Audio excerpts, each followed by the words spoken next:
ಮಸೀದಿ ನಿಮ್ಮ ನಂಬಿಕೆಯನ್ನ, ನಿಮ್ಮ ಶಿಸ್ತನ್ನ, ನಿಮ್ಮ ವ್ಯಕ್ತಿತ್ವವನ್ನ ರೂಪಿಸುತ್ತದೆ. ಆದರೆ ಇಸ್ಲಾಂ ಎಂದಿಗೂ ಅದರ ಗೋಡೆಗಳೊಳಗೆ ಮಾತ್ರ ಉಳಿಯಲು ಉದ್ದೇಶಿಸಲ್ಪಟ್ಟಿಲ್ಲ. ಪ್ರವಾದಿ ಮುಹಮ್ಮದ್ ಅವರ ಜೀವನವು ನಮಗೆ ಸಮತೋಲನವನ್ನು ತೋರಿಸುತ್ತದೆ. ಅವರು ಮಸೀದಿಯಲ್ಲಿ ಪ್ರಾರ್ಥಿಸಿದರು, ಆದರೆ ಸಮಾಜದಲ್ಲೂ ಸೇವೆ ಸಲ್ಲಿಸಿದರು. ಯಾಕೆಂದರೆ ನಂಬಿಕೆ ಅಂದ್ರೆ ಕೇವಲ ಪೂಜೆ ಅಲ್ಲ, ಅದು ಕ್ರಿಯೆ ಕೂಡ. ನಿಷ್ಠೆಯಿಂದ ಪ್ರಾರ್ಥಿಸಿ, ಕರುಣೆಯಿಂದ ಸೇವೆ ಮಾಡಿ, ನಿಮ್ಮ ವ್ಯಕ್ತಿತ್ವದ ಮೂಲಕ ಇಸ್ಲಾಮನ್ನು ಪ್ರತಿನಿಧಿಸಿ. ಮಸೀದಿ ನಿಮ್ಮನ್ನು ರೂಪಿಸುತ್ತದೆ, ಆದರೆ ಅದನ್ನು ತೋರಿಸುವ ಸ್ಥಳ ಸಮಾಜ. ಆದರೆ ಇಂದಿನ ಕಾಲದಲ್ಲಿ ಒಂದು ಅಂತರ ಬೆಳೆಯುತ್ತಿದೆ. ಕೆಲವರು ಮಸೀದಿಗೆ ಹತ್ತಿರವಾಗಿರುವುದು ಜನರಿಂದ ದೂರವಾಗುವುದು ಎಂದು ಭಾವಿಸುತ್ತಾರೆ.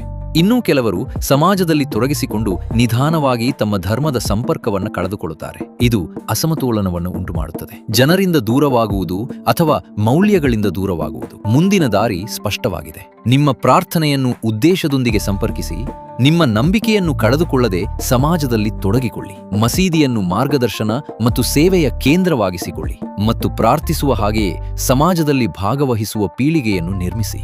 ಮಸೀದಿಯಲ್ಲಿ ನಿಷ್ಠೆಯಿಂದಿರಿ, ಸಮಾಜದಲ್ಲಿ ಜವಾಬ್ದಾರಿಯಿಂದಿರಿ. ಆ ಸಮತೋಲನವೇ ಇಸ್ಲಾಂ. ಬೇರ್ಪಡಿಸುವುದು ಅಲ್ಲ, ಸಂಪರ್ಕಿಸುವುದು.